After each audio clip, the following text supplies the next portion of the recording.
স্বামী স্ত্রী পরস্পরের অবাঞ্ছিত লোম পরিষ্কার করে দিতে পারবে কিনা। নামাজ পড়ার সময় প্রায় দেখা যায় কত রাকাত পড়ছি ভুলে যাই, অনেক চেষ্টা করেও মনে করতে পারি না, তখন নিজের প্রতি খুব রাগ হয় এবং নিয়ত ছেড়ে দিয়ে আবার পুনরায় নামাজ শুরু করি। এক্ষেত্রে আসলে আমার করণীয় কি? বাথরুমে কি ওযু করা যাবে? মুখে ক্রিম দিয়ে নামাজ পড়লে নামাজ হবে কি? মাসিক অবস্থায় মেয়েরা কি আজান জবাব দিতে পারবে? স্বামী স্ত্রী একসাথে জামাতে ফরজ নামাজ পড়তে পারবে কিনা? গামছা গায়ে দিয়ে নামাজ পড়া যাবে কিনা? দুই স্ত্রী নিয়ে এক ঘরে একই বিছানায় ঘুমানো যাবে কিনা? আমি অনেক চিকন, আমার স্বামী মোটা মেয়ে পছন্দ করে, আমি কি মোটা হওয়ার জন্য ওষুধ খেতে পারবো? 4 রাকাত বিশিষ্ট ফরজ নামাজের তৃতীয় রাকাতে ভুলে যদি সূরা ফাতিহার সাথে অন্য কোন সূরা পড়ে ফেলি তাহলে নামাজ হবে কিনা? শিশুদের খাবার খাওয়ানোর সময় কার্টুন দেখানো যাবে কিনা? আমি প্রেম করে বিয়ে করেছি, 11 বছর হয়ে গেছে। এখন যতটুকু জানি প্রেমের বিয়ে সহি হয় না, এখন কি করণীয় এবং কিভাবে সহি করা যায়? চলুন তাহলে আমরা প্রশ্নোত্তরের মূল পর্বে প্রবেশ করি। মাহনাজ আখতার আপনি লিখেছেন, মাসিক অবস্থায় মেয়েরা কি আজানের জবাব দিতে পারবে? পারবে। মাসিক অবস্থায় আজানের জবাব দেওয়াতে কোনো অসুবিধা নেই। দুরুদ, জিকির, দোয়া এগুলো সবগুলোই আপনি মাসিক অবস্থায় করতে পারবেন। দিনী প্রচুর পড়া ইত্যাদি আপনি করতে পারবেন। হাসিবুজ্জামান আপনি লিখেছেন, সকাল সন্ধ্যার আমলের মধ্যে সকালের আমল কি ফজরের ফরজ সালাতের আগেই করা যাবে? হ্যাঁ, যাবে। ফজরের ওয়াক্ত হয়ে গেছে তখন থেকে আপনি সকালের আমলগুলো আপনি করতে পারেন এবং আসরের পর থেকে আপনি সন্ধ্যার আমল বা দিনের শেষ প্রহর থেকে আপনি সন্ধ্যার আমল করতে পারবেন, কোনো অসুবিধা নেই। এসহার্ট উর্মি ইসলাম এডি থেকে আপনি লিখেছেন, সেলাই কাজ করি, অনেক সময় কিছু কাপড় থাকে সেগুলো ফেলে দেই বা রেখে অন্যদের কম কাপড় হলে ব্যবহার করি, ক্ষেত্রে গুনাহ হবে কি? ছোটখাটো কাপড়ের টুকরো যদি বের হয় তাহলে সেক্ষেত্রে এটার কারণে কোনো গুনাহ হবে না। আর যদি উল্লেখযোগ্য কাপড়ের টুকরো বের হয় যেটা সাধারণত যিনি বানাতে দিয়েছেন তার দাবি থাকতে পারে, তাহলে সেক্ষেত্রে এটা তাকে ফেরত দিতে হবে, অথবা রাখতে হলে তাকে বলতে হবে যে টুকরো এটা আছে, এটা আপনি নেবেন কিনা। তিনি নিতে চাইলে তাকে দিয়ে দিতে হবে, আর না নিতে চাইলে এটা রেখে দিতে হবে। সোহেল পাটোয়ারি হিয়াটি থেকে আপনি লিখেছেন, আমি প্রেম করে বিয়ে করেছি, 11 বছর হয়ে গেছে। এখন যতটুকু জানি প্রেমের বিয়ে সহি হয় না, এখন কি করণীয় এবং কিভাবে সহি করা যায়? আপনার বিয়ে যদি যথাযথ নিয়ম হয়ে থাকে, দুজন সাক্ষীর উপস্থিতিতে এবং মহানা ধার্য হয়ে থাকে, মেয়েদের অভিভাবক ছিল, আপনার অভিভাবক ছিল, সব মিলিয়ে বিয়ে যদি হয়ে থাকে আলহামদুলিল্লাহ বিয়ে হয়ে গেছে। কিন্তু আপনি বিবাহের আগে যে অবৈধ সম্পর্ক করেছিলেন সেটার জন্য আল্লাহর কাছে মাফ চাইবেন, লজ্জিত হয়ে তওবা করবেন এবং ভবিষ্যতে কোনোদিন আর বিবাহকৃত সম্পর্ক কারোর সাথে করবেন না, সে মর্মে ইস্তেগফার উভয় করবেন। ইনশাআল্লাহ এটি আপনাদের সেই পাপ বা সেই গুনাহ মাফ হওয়ার জন্য যথেষ্ট হবে। বাকি এখন বিয়ের পর আর নতুন করে আপনাদের কোনো কিছু করার নেই, তওবা এবং ইস্তেগফার করা ছাড়া। সুমাইয়া আক্তার লিখেছেন, নিয়মিত দুঃস্বপ্ন দেখি, করণীয় কি? দুঃস্বপ্ন বলতে যে স্বপ্ন দেখার পর আপনি ভুলকে যাচ্ছেন, ভয় যাচ্ছেন, এটা শয়তানের দেখাতে পারে, ব্ল্যাক ম্যাজিক কারণ হয়ে থাকে, সেজন্য আপনি রুকিয়া করবেন, ঝাড়ফুঁক করবেন এবং কোরআন কারীমের তেলাওয়াত বেশি বেশি করে করবেন, বিশেষ করে যেগুলো রুকিয়ামূলক সেগুলো শুনবেন বেশি বেশি করে। আর যদি আপনার কাছে অর্থবহ স্বপ্ন মনে হয় যে আপনি বা মানে কোনো বাজে কোনো ইঙ্গিত পাচ্ছেন, তাহলে সেক্ষেত্রে আপনি আল্লাহর কাছে পানা চাইবেন, আল্লাহ আমি এই স্বপ্নের থেকে, মন্দ দিক থেকে, ক্ষতিকর দিক থেকে আপনার কাছে পানা চাই, আল্লাহর কাছে ইস্তেগফার করবেন, পানা চাইবেন, ইনশাআল্লাহ যথেষ্ট হবে। ফানুফ আক্তার আপনি লিখেছেন, বিভিন্ন শপে হিন্দুদের পূজা, ফাল্গুন আরো অনেক কিছুর উপলক্ষে বিভিন্ন অফার দেওয়া হয়, এখান থেকে আমরা কি কোনো প্রোডাক্ট কিনতে পারবো? কোনো অসুবিধা নেই। আপনি এই অফার উপলক্ষে আপনি কম দামে পেয়েছেন, কম দামে পাওয়াতে সেটা নেওয়াতে কোনো অসুবিধা নেই। আপনার এই নেওয়ার কারণে কোনো অন্যায় কাজে সহযোগিতা হচ্ছে না এবং কোনো প্রকার সহযোগিতার সম্পর্ক এখানে নেই। যেহেতু কোনো ভাবেই সহযোগিতা হয় না, বিধায় এটি নেওয়াতে কোনো অসুবিধা নেই। যদি তাদের কোনো শিরকের কাজে সহযোগিতা হয় এমন কোনো কাজ আপনি করেন, তাহলে সেটা আপনার জন্য নাজায়েজ এবং গুনাহ হবে। ফাতেমা লিমা আপনি লিখেছেন, খেজুর ও শশা কোন পদ্ধতিতে খেলে স্বাস্থ্যবান হওয়া যায়? হাদিসের আলোকে দয়া করে জানাবেন। খেজুর এবং শশা খাওয়ার পদ্ধতি তো হাদিসের আলোকে, হাদিসে তো এটার খাওয়ার কোনো পদ্ধতি উল্লেখ নাই। তবে সুন্নাহ সম্মত পদ্ধতি হলো নবী করিম সাল্লাল্লাহু আলাইহি ওয়াসাল্লাম বেজোড়কে পছন্দ, আল্লাহ তাআলা বেজোড়কে পছন্দ করেন, সেই হিসাবে বেজোড় সংখ্যক খাওয়া যদি সুযোগ থাকে, এবং খেজুর রোতাব বা আদা কাঁচা আদা পাকা খেজুর খাওয়াটা রমজান মাসে বা ইফতারের সময় নবী সাল্লাল্লাহু আলাইহি ওয়াসাল্লামের পছন্দনীয় কাজ ছিল, এতটুকু আমরা জানি। এছাড়া এগুলো যে কোনো খাবারের ক্ষেত্রে আপনি অন্যান্য যে সুন্নাহ আছে সেগুলো ফলো করবেন, ডান হাত দিয়ে খাওয়া এবং বিসমিল্লাহ বলে খাওয়া ইত্যাদি। এর বাইরে এটার স্বাস্থ্যগত দিক, উপকারিতা আমরা কিভাবে বিষয় অর্জন করবো সেটা অবশ্য সংশ্লিষ্ট বিষয় বিশেষজ্ঞদের কাছ থেকে জানতে হবে। সাবের আহমেদ আপনি লিখেছেন, কোন মহৎ লক্ষ্য পূরণের পর মিষ্টি বিতরণ অনুষ্ঠান করা জায়েজ আছে কিনা?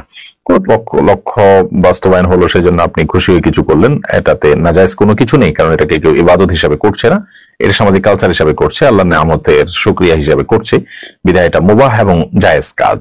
এরপরে অনজিলা খাতুন আপনি লিখেছেন আইডি থেকে 4 রাকাত বিশিষ্ট ফরজ নামাজের তৃতীয় রাকাতে ভুলে যদি সূরা ফাতিহার সাথে অন্য কোন সূরা পড়ে ফেলি তাহলে নামাজ হবে কিনা? 4 রাকাত বিশিষ্ট ফরজ নামাজের তৃতীয় রাকাতে সূরা ফাতিহার পর অন্য কোন সূরা আপনি পড়ে ফেললে নামাজ হয়ে যাবে, নামাজ হবে না, ব্যাপারটা সেই লেভেলের না।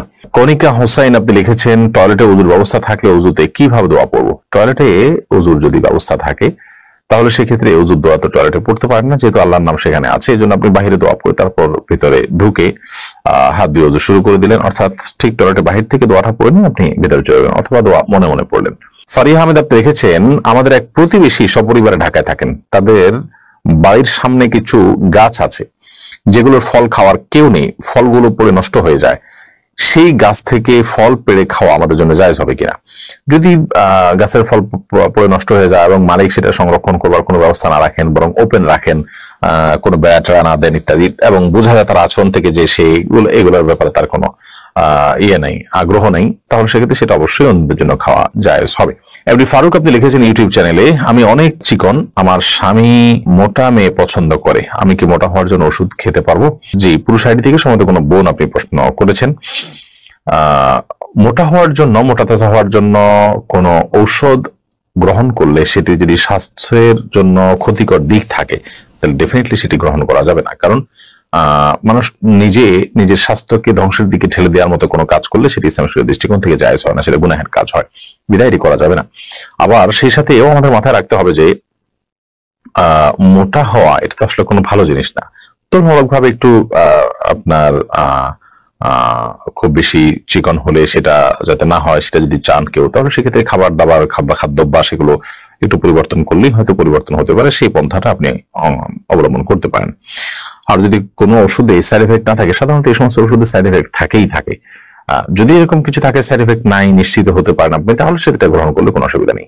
ইমাম যদি শেষ রাকাতে সূরা নাস পড়েন তাহলে যাদের নামাজ 1 রাকাত ছুটে গেছে তারা কোন সূরা মেলাবেন? ইমাম যদি শেষ রাকাতে সূরা নাস পড়ে ফেলেন, যাদের নামাজ ছুটে গেছে তারা পরবর্তীতে সূরা নাসের আগে যে কোনো সূরাই পড়তে পারেন, এতে কোনো গুনাহ হবে না এবং তাদের নামাজও হয়ে যাবে। 2 স্ত্রী নিয়ে এক ঘরে একই বিছানায় ঘুমানো যাবে কিনা? যদি কারো একাধিক স্ত্রী থাকে এবং তাদের সাথে একই সাথে তিনি শোন, যেহেতু শরিয়ার কোনো বিধান লঙ্ঘন হচ্ছে না এবং মানে এদের মধ্যে পারস্পরিক পর্দাও নাই, অতএব এটি জায়েজ আছে। বাট শারীরিক সম্পর্ক করলে সেক্ষেত্রে এখানে সতরের বিধান চলে আসবে, সেই কারণে সেটির ক্ষেত্রে অবশ্যই আপনাকে শরিয়ার বিধানের আলোকে আপনাকে করতে হবে, এবং সেক্ষেত্রে আপনার যদি একে অন্যের সতর দেখেন এরকম কোনো পরিবেশ তৈরি হয় তাহলে সেটা অবশ্যই নাজায়েজ এবং গুনাহ হবে। তাসনিমা বাঁধন জ্যোতি আপনি লিখেছেন স্বামী স্ত্রী একসাথে জামাতে ফরজ নামাজ পড়তে পারবে কিনা? যদি পারে তাহলে কি একামত দিতে হবে? তাছাড়া অন্যান্য নফল নামাজ কি জামাতে পড়তে পারবে? স্বামী স্ত্রী একসাথে জামাতে নামাজ পড়তে পারে, যার যার নামাজ শেষে পড়তে পারে, আর যদি যার যার নামাজ শেষে পড়তে পারে জামাতে নামাজ পড়ে তাহলে সেক্ষেত্রে স্বামী সামনে স্ত্রী পেছনে, অর্থাৎ পাশাপাশি না দাঁড়িয়ে নামাজ পড়তে পারে। এটা মাঝে মধ্যে জামাত মিস হয়ে গেল পুরুষের, সেক্ষেত্রে এটা করতে পারে, নিয়মিত এটি করবেন না তারা, বাসায় অন্যান্য জামাত তরক করে, এবং একামত দিবে, স্বামী নিজে একামত দিবেন। আর অন্যান্য নফল নামাজ বিশেষ করে তাহাজ্জুদের নামাজ ইত্যাদি তারা যদি জামাতে পড়তে চান স্বামী সামনে ইমামতি করবেন, স্ত্রীর পিছনে নামাজ পড়বেন, হতে পারে। ফেরদৌস আহমেদ প্রধান আপনি লিখেছেন স্ত্রীর মাসিকের সময় রাতে একসাথে ঘুমানোর পর কি সকালে ফজর নামাজ পড়া যাবে?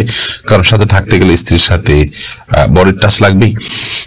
স্ত্রীর সাথে বডির টাচ লাগলে কোনো অসুবিধা নেই। মাসিক অবস্থায় আপনার স্ত্রীর সাথে আপনার বডির টাচ লাগলে যে আপনি নাপাক হয়ে যাবেন এবং তার গোসল ফরজ হবে, ব্যাপারটা কিন্তু সেরকম নয়। অতএব সেটি ভিন্ন বিষয় যে আপনি যথাসম্ভব নিজেকে আপনার যদি নাপাক লাগার সম্ভাবনা থাকে তাহলে সেক্ষেত্রে সেখান থেকে আরো বেঁচে থাকবে, বাট একসাথে শোয়াতে কোনো অসুবিধা নেই। সেরিনা আক্তার লিখেছেন মুখে ক্রিম দিয়ে নামাজ পড়লে নামাজ হবে কি? মুখে ক্রিম দিয়ে নামাজ পড়লে নামাজ হয়ে যাবে, কোনো অসুবিধা নেই। ক্রিম, লোশন বা কোনো প্রকার ওয়েল ইত্যাদি পাক পবিত্র যদি হয় তাহলে সেক্ষেত্রে যে ব্যবহার করলে নামাজের কোনো ক্ষতি হবে না ইনশাআল্লাহ তাআলা। ইমরান আলী আপনি লিখেছেন শিশুদের খাবার খাওয়ানোর সময় কার্টুন দেখানো যাবে কিনা? খাবার খাওয়ানোর সময় যদি আপনি কার্টুন দেখান, কার্টুনগুলোতে ম্যাক্সিমামই আজকাল মিউজিক থাকে, এই যে মিউজিক থাকে সেজন্য কিন্তু এই ধরনের কার্টুন দেখা বাচ্চাদেরকে দেখানো জায়েজ নয়, গুনাহের কথা। কারণ আপনি সেখানে মিউজিকের মিউজিকের যে গুনাহ হারাম সেটিতে লিপ্ত হয়ে যাচ্ছেন, বিধায় সেটি জায়েজ নয় এবং এর কুপ্রভাব বাচ্চাদের উপরে পড়ে। মনস্তাত্ত্বিকভাবে বাচ্চারা দিন বিমুখ হয় এবং ফাসিকি মানসিকতা তাদের মধ্যে তৈরি হয়, ইত্যাদি নানা কারণে এরকমটি করা জায়েজ নয়। আর যদি সেখানে মিউজিক না থাকে কিংবা সাউন্ড বন্ধ করে নেন, সেখানে অশ্লীল কোনো কিছু না থাকে, তাহলে এটা নাজায়েজ বা হারাম হবে না, বাট সন্তানের জন্য চোখের ক্ষতি, ব্রেনের ক্ষতি নানা দিক থেকে, সেজন্য এটি না করা উত্তম এবং ভালো। ফারজানা ফারজু এডি থেকে দেখেছেন, আমি টয়লেটে গেলে যতই চেষ্টা করি গায়ে পেশাবের ছিটা পড়ে, আমার কি কাপড়ে নামাজ হবে বা শরীর নাপাক হবে? যদি আপনার টয়লেটে গায়ে পেশাবের ছিটা আসে, সেই ছিটাগুলো যদি ওই যে শুয়ের আগে যতটুকু পানি পড়ে এই টাইপের ছিটা, তাহলে সেক্ষেত্রে আপনার এর কারণে কোনো চিন্তা করার কোনো কারণে, এর কারণে আপনার শরীর বা কাপড়ে লাগলে সেটা নাপাক হবে না, কারণ এটি মানুষের সাধ্যের বাইরে এইটুকু থেকে বেঁচে থাকা। তবে আপনি যদি দাঁড়িয়ে পেশাব করেন, তাহলে সেক্ষেত্রে এই ধরনের ছিটা পড়ার সম্ভাবনা বেশি থাকবে। বসে পেশাব করলে এটার সম্ভাবনা কম থাকবে। সতর্ক থাকবেন সর্বোচ্চ, কারণ কবর আযাবের অন্যতম কারণ হলো পেশাব থেকে পবিত্র ভালো করে না হওয়া। আমাদেরকে মাফ করুন। আর যদি আপনি শত চেষ্টা করার পরও পারেন না, লেগে যায় 2-1 ফোঁটা, তাতে কোনো অসুবিধা নেই ইনশাআল্লাহ বিসমিল্লাহ। এমনি সাইফুল ইসলাম সুলতান আপনি লিখেছেন, বাথরুমে কি ওযু করা যাবে? বাথরুমে ওযু করা যাবে, তবে সেখানে বিসমিল্লাহ মুখে উচ্চারণ করবেন না, মনে মনে বলবেন। আর যদি বাথরুমের বাইরে, টয়লেটের বাইরে যদি আপনার ওযু করার ব্যবস্থা থাকে, সেটা সবচেয়ে উত্তম এবং ভালো। জান্নাতুল ফেরদৌস আপনি লিখেছেন, আমি কলেজে পড়ি, কলেজে যাওয়া আসার জন্য আমাকে গাড়ি ব্যবহার করতে হয়। গাড়িতে উঠলে দেখা গেছে যে অনেক সময় পুরুষ পাশে বসে, বিশেষ করে সিএনজি, অটো। গাড়ি ব্রেক বা আঁকামাকার কারণে ওই পুরুষের সাথে আমার টাচ লাগে, যেটা আমার অনিচ্ছা ঘটে, তাহলে কি আমার গুনাহ হবে? এখন করণীয় কি? প্রথমত, এ ধরনের পুরুষের সাথে একজন পরনারীর পাশাপাশি না বসা উচিত। হাতে ব্যাগটা কোনো কিছু থাকলে সেটা মাঝখানে দিয়ে দেওয়া দরকার, তাতে আপনি বেঁচে থাকতে পারেন, এইটুকু অন্তত আপনার চেষ্টা থাকা উচিত। এবং অনিচ্ছাকৃত এরপরও যদি ব্রেকের কারণে আপনার টাচ হয়ে যায়, তাহলে সেক্ষেত্রে ইনশাআল্লাহ গুনাহ হবে না, কিন্তু নিজের সর্বোচ্চ চেষ্টা থাকতে হবে যাতে করে পর্দার খেলাফ না হয় এবং তার শরীরে স্পর্শ না। শাহ আলম লিখেছেন, জানাজার নামাজে যদি কেউ মাসবুক হয়, যদি এক বা একাধিক তাকবীর ছুটে যায়, তাহলে করণীয় কি? তাহলে ইমামের সাথে যে তাকবীর আপনি পেয়েছেন, একটি বা দুটি, সেটি আপনি দিবেন। এরপরে যেগুলো ছুটে গেছে, ইমামের সালাম ফেরানোর সময় আপনি সালাম না ফিরিয়ে আপনি বাকি তাকবীর গুলো দিয়ে, নামাজ যেরকম ছুটে গেলে আপনি পড়েন, সেরকম যেগুলো ছুটে গেছে সেগুলো পড়ে তারপর আপনি সালাম ফিরিয়ে নামাজ শেষ করবেন। এমনি রুবেল আপনি আমাদের ইউটিউব চ্যানেলে প্রশ্ন করেছেন, নামাজ পড়ার সময় প্রায় দেখা যায় কত রাকাত পড়ছি ভুলে যাই, অনেক চেষ্টা করেও মনে করতে পারি না, তখন নিজের প্রতি খুব রাগ হয় এবং নিয়ত ছেড়ে দিয়ে আবার পুনরায় নামাজ শুরু করি। এক্ষেত্রে আসলে আমার করণীয় কি? নামাজ পড়ার সময় কত রাকাত পড়েছি এটা নিয়ে ভুলে যাওয়া, এটা আমাদের সমাজে এখন একটা ব্যাপক মানুষের মধ্যে সমস্যা দেখা যায়, এবং এই সমস্যার মূল কারণ হলো যে আমাদের মনোসংযোগ এখন আর আমরা কোথাও খুব বেশি সময় ধরে রাখতে পারি না। এটা বড় ধরনের একটা অবনতি আমাদের বলতে পারি। তো এর কারণে কোনো কাজে সফলতা পাওয়া অনেক কঠিন হয়, কারণ মনোসংযোগ ছাড়া কোনো কিছুতেই মানুষ অগ্রসর হতে পারে না।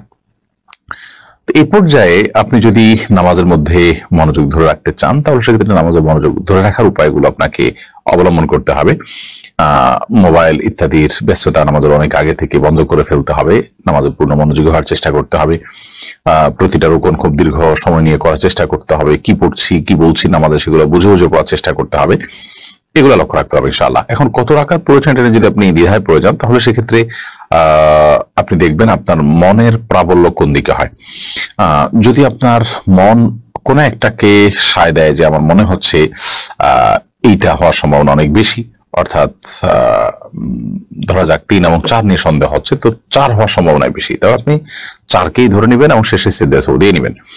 আর যদি আপনার মনে হয় 3 হওয়ার সম্ভাবনা বেশি, তাহলে 3কে আপনি ধরে নেবেন, ধীরে ধরে সিজদা সাউ দিয়ে নেবেন।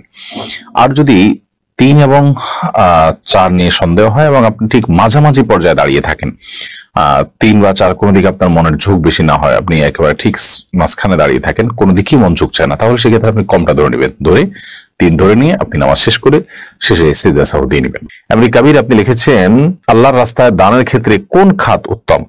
আপনি আল্লাহর জন্য যদি দান করতে চান, তাহলে সাদকা জারিয়া, যে দান দীর্ঘমেয়াদে থাকবে তার উপকারিতা, সেটাতে আপনি দিবেন। এরপর যেটাতে দানের প্রয়োজনটা অনেক বেশি থাকবে, কোথাও মসজিদের নিড অনেক বেশি থাকতে পারে, কোথাও টিউবওয়েলের নিড বেশি থাকতে পারে, যেখানে যেটা নিড বা প্রয়োজনটা বেশি থাকবে সেটাকে আপনি প্রায়োরিটি দিয়ে দান করবেন। অনেকে প্রিয় মানুষের কবরের পাশে নিজের কবর দেওয়ার জন্য ওসিয়ত করেন, পাশাপাশি দুই কবরের বাসিন্দারা কি পরস্পরকে দেখতে পারেন, তারা কি পরস্পরের মধ্যে কথা বলতে পারেন? দেখুন, কবরে পাশাপাশি থাকার মধ্যে বাহ্যিক দৃষ্টিকোণ থেকে কোনো কল্যাণ নেই, এবং কবরের পাশাপাশি কবরের লোকের সাথে আলাপ সালাপ করার, যোগাযোগ করার কোনো সুযোগ আছে কোন হাদিসের আলোকে এরকম কিছু বোঝা যায় না। এটা জাস্ট সন্তানরা বা অন্যরা যখন জিয়ারত করবে পাশাপাশি দেখে পাশাপাশি দোয়া করার সুযোগ পাবে, জাস্ট এই জায়গা থেকে হয়তো মানুষ বলে থাকেন। এছাড়া কোনো উপকারী দিক এটা নাই আসলে সেভাবে। স্বামী স্ত্রী পরস্পরের অবাঞ্ছিত লোম পরিষ্কার করে দিতে পারবে কিনা? যেহেতু স্বামী স্ত্রীর মধ্যে কোনো পর্দা নেই, বিধায় তারা যদি কেউ একে অন্যকে এই কাজটি করে দিতে চান, বিশেষ করে বার্ধক্যে বা অসুস্থ হয়ে গেলে অনেক সময় প্রয়োজন হয়, বা স্বাভাবিক অবস্থা যদি করে দেন সেটি কোনো গুনাহের বিষয় নয়। আব্দুর রহমান লিখেছেন, গামছা গায়ে দিয়ে নামাজ পড়া যাবে কিনা? নামাজ তো হয়ে যাবে, কিন্তু অবশ্যই ত্রুটিপূর্ণ হবে, নামাজের কোয়ালিটি নষ্ট হবে, কারণ আপনি গামছা গায়ে দিয়ে নিশ্চয়ই গুরুত্বপূর্ণ কোনো ব্যক্তির সঙ্গে সাক্ষাৎ করতে যাবেন না, বিধায় এটা আপনার নামাজের যে মর্যাদা সেটাকে নষ্ট করে। অনেকে ওযুর পর ওযুর পানি মোছেন না, জিজ্ঞেস করলে বলে ওযুর পানি বরকতময়, এর জন্য শরীরে শুকাচ্ছি। তাদের বক্তব্য কতটুকু সঠিক? ওযুর পানি আমরা শুকাবো কিনা? এর উত্তর হলো যে নবী করিম সাল্লাল্লাহু আলাইহি ওয়াসাল্লাম ওযুর পানি কোন একটা কাপড়ের টুকরা দিয়ে শুকিয়েছেন, এরকম বর্ণনা আছে। আবার মাঝে মধ্যে রেখে দিয়েছেন, এই বর্ণনাও আছে। অতএব দুইটাই সমান পর্যায়ে। তবে ঢালাও ভাবে ওযুর পানি না শুকিয়ে আপনি যেন শুকে যায় শরীরে, সেটার জন্য রেখে দেওয়া ব্যাপারে পরিষ্কার করে নির্দেশ করা হয়েছে নেই যে এটার ভিতরেই কল্যাণ আছে, বরং নবী সাল্লাল্লাহু আলাইহি ওয়াসাল্লাম থেকে দুইটারই আমল পাওয়া যায়। আমরা যে কথাগুলো জানলাম, শুনলাম, বুঝলাম, আল্লাহ তাআলা আমাদেরকে সেগুলো আমল করার তৌফিক দান করুন।